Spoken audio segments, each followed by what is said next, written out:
Hello नमस्ते प्रणाम दोस्तों।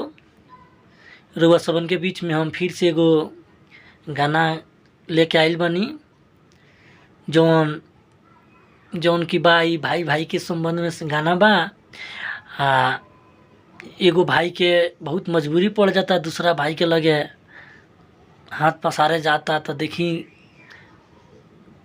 भाई कैसे मजबूर हो जाता है और कैसे कहता या का कहता।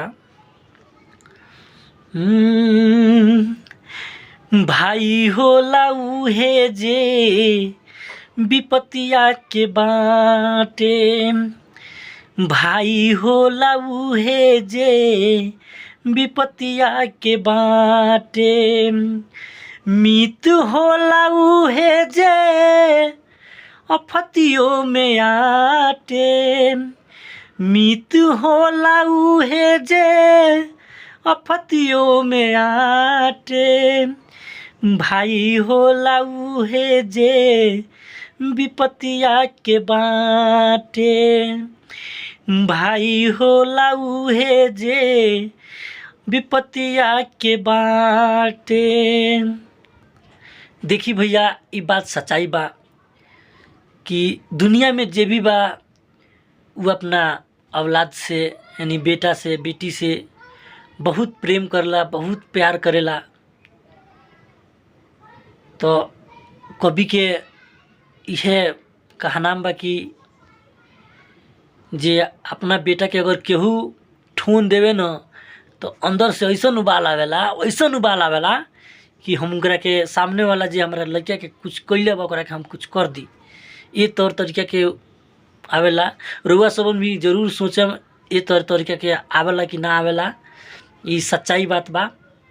तो देखी आगे कवि के का सोच बा। अपना अपना बेटा के दुलार सभे करेला, बोल देला केहू जे जीव बाड़ा जरेला।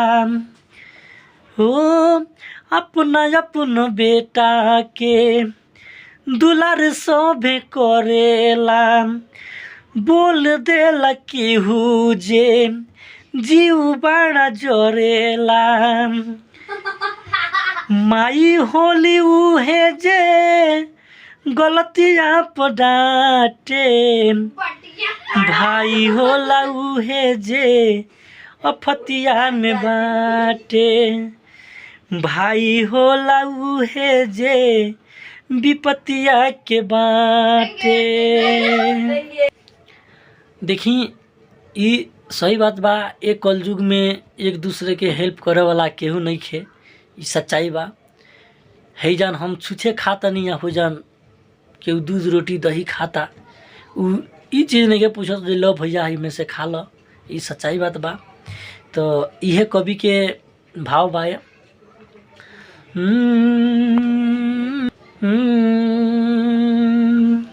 अब नहीं मिले केहू ये कलयुग में, केहू खाला छूछे केहू हाथ धोवे दूध में। अब नहीं मिले केहू ये कलयुग में, केहू खाला छूछे केहू हाथ धोवे दूध में।